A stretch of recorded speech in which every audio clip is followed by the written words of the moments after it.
ప్రభునందు ప్రియులైన మీకందరికీ యేసుక్రీస్తు ప్రభువారి నామములో శుభవందనాలు తెలియజేస్తూ ఉన్నాం. ఎడారిలో సెలయేర్లు అనే దిన ధ్యానము కొరకై స్వాగతం. ఆగస్టు 6.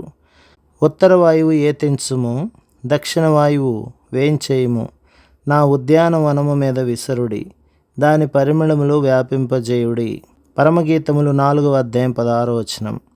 ఈ ప్రార్థనలోని అర్థాన్ని ఒక క్షణం ఆలోచించండి.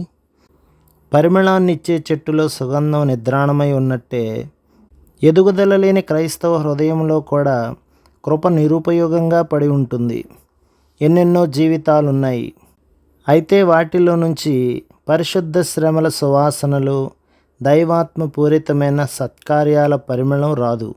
ముళ్ళకంచెల మీద, గంధపు చెట్టు మీద వీచే గాలి ఒక్కటే, కానీ వాటిలో ఒక్కటే పరిమళాన్ని ఇస్తుంది. ఒక్కోసారి దేవుడు తన పిల్లల మీదకి వాళ్ళ సౌశల్యం ఇనుమడించేందుకు గాను పెనుగాలుల్ని పంపిస్తుంటాడు. కాగడాలను అటు ఇటు బలంగా ఊపుతుంటే అవి ఉజ్వలంగా వెలుగుతాయి. సాంబ్రాణిని నిప్పుల మీద వేస్తేనే సువాసన వస్తుంది. అలాగే క్రైస్తవ జీవితంలోని అతి ప్రశస్తమైన లక్షణాలు శ్రమలనే ఉత్తర వాయువు వీచి కొడితేనే బయటకు తెలుస్తాయి. గాయపడిన హృదయాలు దేవునికి ఇష్టమైన పరిమళాన్ని వెదజల్లుతాయి. ఓ అందాల భరిణె ఉంది, నా ప్రేమంతా దానిలో పెట్టి మూత బిగించాను, నా మదిలో భద్రంగా ఉంచాను. మూతైనా ఎప్పుడూ తీయలేదు. ఆవేదన నన్ను ఒకరోజు ఆవేశించింది. భారమై అది నా భరిణెపై బరువుగా పడింది. భరిణె బ్రద్దలైంది. నష్టానికి నా ప్రాణం ఉసూరుమంది.